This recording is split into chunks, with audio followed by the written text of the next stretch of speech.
taking control of our futures and living our best lives. We can all do it together. This is the PM Agency Podcast, She Can and She Will, with your hosts, Disa McAllister and the country mompreneur, Mary Ann Brown. Hi, guys. Well, today, Disa had to take some family time, so I'm going to be speaking with Gillian Bennett, a nutrition coach. And let me tell you, she is going to make me totally rethink the way when it comes to nutrition. I just know it. We've all been on some diets. I've been on some awful ones. I talk to myself awful. She's going to get me and get my mind straight. And hopefully she helps you consider ways to get your mind straight as well. Everybody stay tuned for our chat with Gillian Bennett. Today I'm being joined by Gillian Bennett, nutritionist. Are you a nutritionist or are you a nutrition mindset coach? I'm a nutrition and mindset coach. So I do more of like all around health coaching. And we even dig into things like time management, self-care, stress management. So it's really kind of all encompassing. Okay, that's awesome. So, and you also are the CEO of Bite Size Nutrition. So let's start with just your first question, and I know in my life, it's the same way where I think about, when I think of nutrition, I'm thinking about weight loss. I've got to go on a diet. I've got to get more nutritious, not talking about nourishment in a whole. What is the difference and why are we so focused on that? Is it just because it's so fed to us every day? Yeah. I mean, I think a lot of us from a very young age have sort of had that association, whether it's something that we picked up from our parents or our grandparents. I remember going to Weight Watchers meetings with my mom when I was like 4 years old. Mm-hmm. And so from the time we're really, really young, and it's very, very, common in women and sometimes in men as well. I've worked with male clients who have been put on diet. They were put on diets when they were like 6 or 7 years old as well. But I think especially within, for women, we're sort of fed this idea of an ideal body type. But the messed up thing is the ideal body type changes like every few years. Yeah. But from there, we sort of learned that we are, and I think this especially goes for like very sort of high powered women, is we sort of associate discipline and willpower and achievement with being in a smaller body. And so it creates this really unfortunate connection between something that we literally need to live, but is also such a big part of our culture, our experience, our joy in the world. Like food is such a joyful experience, but it turns into something that feels like hellish for someone when you have been on and off a diet for your entire life, which I work with many women that have literally been dieting for the majority of their life. How do you fix that in someone? Like it's engraved in your brain. Like how can you get that, change your whole mindset of thinking, okay, I have to, like me growing up my entire life, I also have been on diets forever. And so if I think that I'm going to go on a diet, I suddenly want cake, I want pizza, like I want all the bad things. So I don't know, how do you get your mind right? That is such a good question. And that is literally what my entire coaching practice addresses, is like, how do you get your mind right? And a lot of it is really just coming to terms and accepting like this is how things are right now. And that is okay. And that's really tough because we're constantly fighting against our bodies. We're fighting against our desires. And so part of it is like gathering acceptance and saying, you know what, this is how things are right now. And also believing I have the capacity to change. And that belief in I have the capacity to change is, you've probably mentioned the growth mindset sometime on this podcast, but it really embodies that. Is like, if I believe I have the capacity to change, that means I'm going to keep going and pursuing this change even when it feels challenging, because we are going against habits that we've been forming for the majority of our lives. I mean, I'm in my mid-30s. This is something that from as long as I can remember, something has been wrong with my body, right? Yep. And so we start with acceptance of like, this is how things are now, belief in the fact that I can change. And then we work on creating a basis of self-trust.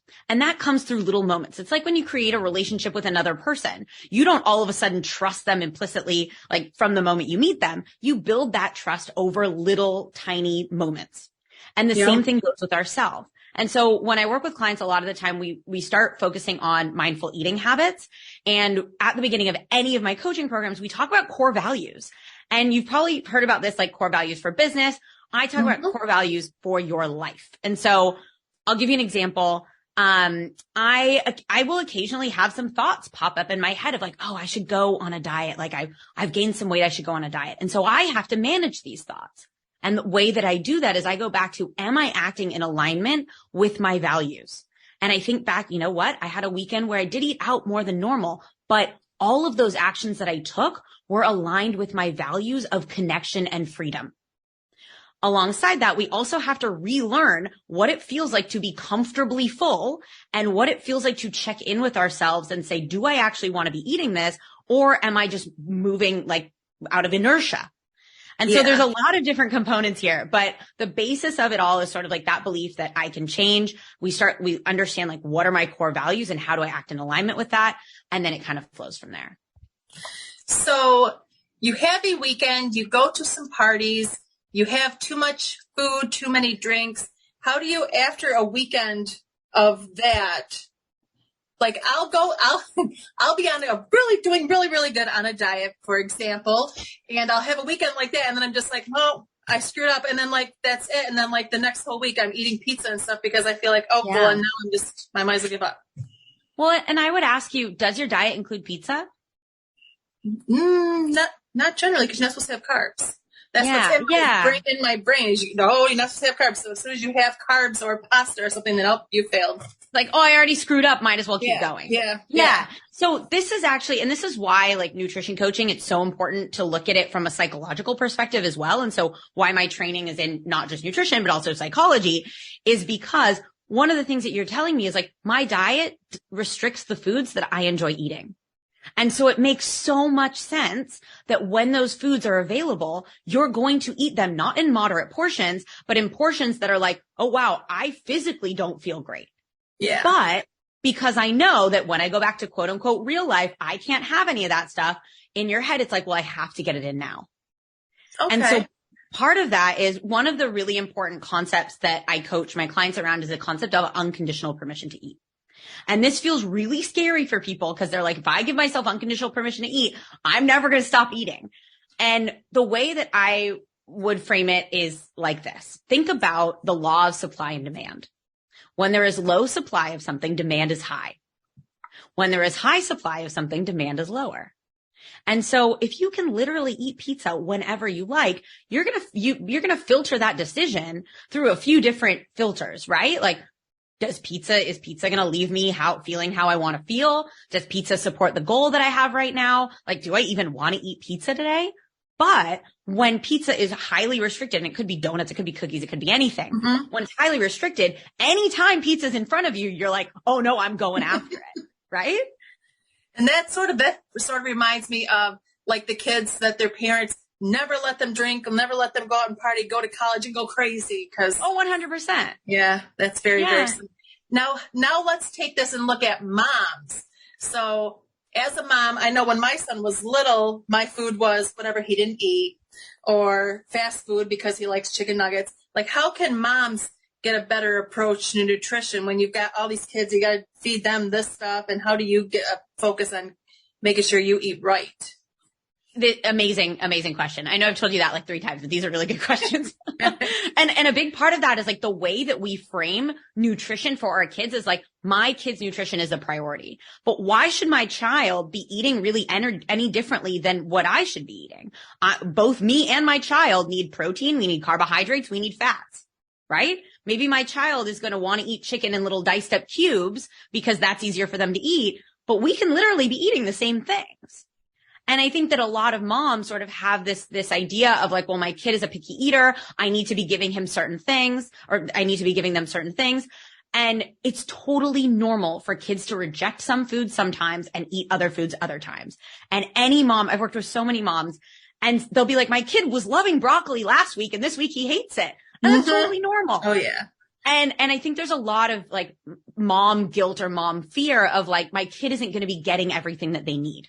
Right. Mm-hmm. And then there's this other side where, especially, a lot of us have been programmed from a very young age to like, you have to finish everything on your plate. And so when your kid doesn't finish everything on your plate, you're like, well, I cannot waste this food. And so part of that is a mindset shift of like, hey, if they didn't finish what's on their plate, it goes in a Tupperware and they get it at their next meal. And also accepting like sometimes there will be food waste and that is okay. There is a big difference between putting the food waste in the garbage and using my body as the garbage bin, right? That's true. Yeah. And I think there is like part of it's really having a conversation with yourself and being like, hey, I do my best to not waste food. However, sometimes it is inevitable and it's not fair on my body to become the dustbin. Okay, that makes sense. Okay. I'm like accepting this. That makes a lot of sense. And hearing it. And a lot of it also, sorry to interrupt you there. A lot of it also has to do with like, as moms, you're going. And sometimes you don't even realize that you're eating something as you're eating it. And then afterwards you're like, oh, why did I do that? And so one of the other principles that I work with clients a lot on is mindful eating. And we have this idea of like Instagram mindful eating is like, think twice before you eat an Oreo. But mindful eating is being present to what is happening as it happens. And so as you practice that, you can become present to, oh, I'm having the urge to eat this because I don't want to waste it. And then you can choose how you address that urge rather than simply acting on impulse. Rather than grabbing like the whole bag of Doritos and sitting in front of the TV. Exactly. And you can choose, you can say, hey, you know what? I really feel like eating some Doritos. Doritos sound really good right now. So I'm going to take some Doritos out of the bag. I'm going to put it in a bowl. And also a big part of that is the reassurance of I can always have more. Because often when we do grab the Doritos, it's like, well, I better finish the bag because then it'll be gone and I don't have to think about it and I'll never do this again. And we know that's not true. Yeah. So now I was checking out your website before you got on and you talk a lot about self-compassion. How is that essential for a better relationship with food? Like, what is that? Tell me more. So what is your self-talk like after a weekend when you drink too much or eat too much? You failed pretty much. Like, Yeah. How would you speak to someone you really care about? Like, let's say your best girlfriend. Your best girlfriend is like, oh, I ate way too much this weekend. I drank way too much. Like, oh, I'm such a failure. I can't believe I did that. I'm such an idiot. How would you speak to her? Totally different. Yeah. I would be trying to get her, oh, it's no big deal. You can get back on.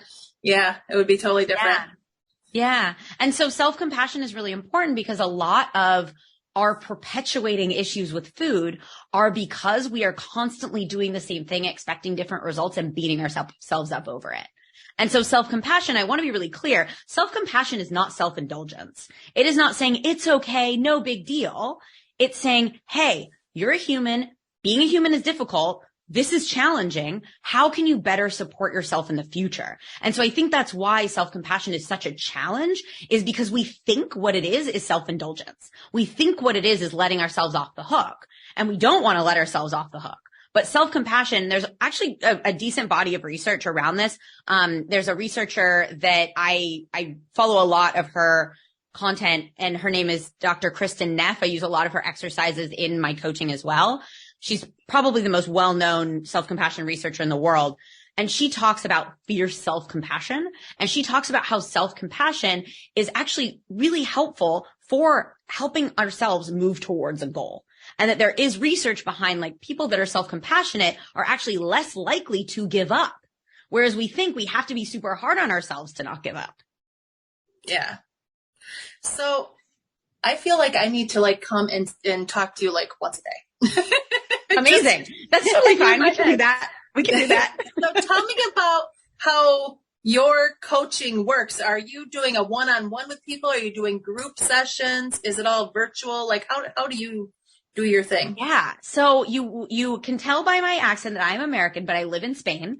And so I live in Barcelona, Spain, and all of my work is online. So I work with clients all over the world. I think I have clients on 3 or 4 continents right now.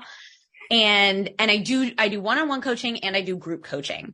And my one-on-one coaching is very much, obviously very personalized to the individual. And so I generally work with individuals that are sort of on either end of the spectrum. Either they don't have any idea about nutrition. They're like, I really need some organization here. I need some education on like, what is a protein? Or individuals that are on the other side that they're like, I've been dieting forever. I almost feel like I know too much. I'm totally on and off. I'm so strict with myself, or I completely fall off the wagon. And I help both of those individuals find that middle space. And so my group coaching program is really a lot around the mindset and mindful eating side, and really for those individuals that are on and off because they're so rigid, finding that middle ground. And so sort of reprogramming your brain to be able to eat without rules. And then that will often lead into many individuals will work with me on that, and then they'll move into one-on-one coaching or vice versa. So do you tell people, you get their mind sort of right, but do you tell them you should eat this, like, do you put together diet plans for them, or are you more of like helping them make better decisions? Yeah. So I do not put together diet plans. So partly because meal plans can only be prescribed by a registered dietitian. If anybody that is not a registered dietitian is giving you a meal plan, they're doing something illegal. But what I do is I help individuals create their own. So I help them with meal planning, which is very different. So that is creating a structure of meal planning that fits in with your lifestyle and your goals. So it's supporting you and creating that for yourself, holding you accountable to doing the things that you say that you're going to do, and educating you on actual nutrition science, not diet dogma, which is, for example, you cannot eat carbs. Like, that is an extreme, so it's such a wide reaching claim. And it's like, where's the context here? Like, people will come to you. I remember when I was younger, gosh, I think I was in my teens, my aunts went on this diet and I went on it as well. Cause growing up, I've always been a heavier kid. And it was called the cabbage soup diet. Did you ever hear of that? Yes, I did. It was so disgusting. Yeah. And like, do people come to you with like, oh, I've found this diet, I think it'll work. And you're like, what is wrong with you? Do you realize this is disgusting? So my coaching is very client centered. And so what that means, if I have a client that comes to me and says, I really want to do keto, I'm going to support them in trying that out and looking at, like, does this actually work for me and my life? Because when has anyone else telling us, like, don't do that, ever sat well, right? Yeah. And so I'm here to help coach and guide clients to make their own decisions about things, and work almost like, if you think about a bowling alley, when you go bowling, you put bumpers on the lanes, you can still move within the lane, but you're not like falling off the side. That's essentially what I am, is like, I'm helping you move in the right direction and providing bumpers along the way and holding up that mirror, because a lot of the time, this is why all good coaches, I think, have their own coach. In some area of their life, because we cannot see ourselves clearly. And a lot of the time it takes a mirror of someone asking us hard questions and offering us education. You're like, oh, okay, that makes sense. And having that accountability person too to help you. Yeah. Yeah. Definitely. I like that. Awesome. Well, Gillian, this was a great conversation. I really liked it. Me too. You have some amazing questions. I really appreciate that. Yes. And I'm definitely going to probably reach out to you about this whole coaching, because I've never had someone to help me get a better mindset around my nutrition. It's always been sort of like, oh, let me try this diet. And you'll see, like, something like keto with my ex. It worked great for him, but not so much for me. So, I mean, you'll see it work for someone and think, oh, I got to be able to do it. So, I mean. Yeah. And I would also challenge the, like, what does it mean that something works, right? And so a lot of the time we say, like, well, a diet worked because I lost weight, but then what happens afterwards, right? Like, it didn't work if you have to, like, keep going back to it over and over. Yeah. And I think that's a really big challenge that, like, we sort of have in our heads, is like, well, is the goal the after photo, or is the goal like a long-term maintenance of my life in a way that, like, fits in with how I want to live? That's very true. All right. Well, Thank you so much for joining me today. Thank you. Have an amazing rest of your day. I'll look forward to chatting with you soon. Okay. Thank you. Bye. Bye. Thank you for listening. For more information, join us at thepmagency.com.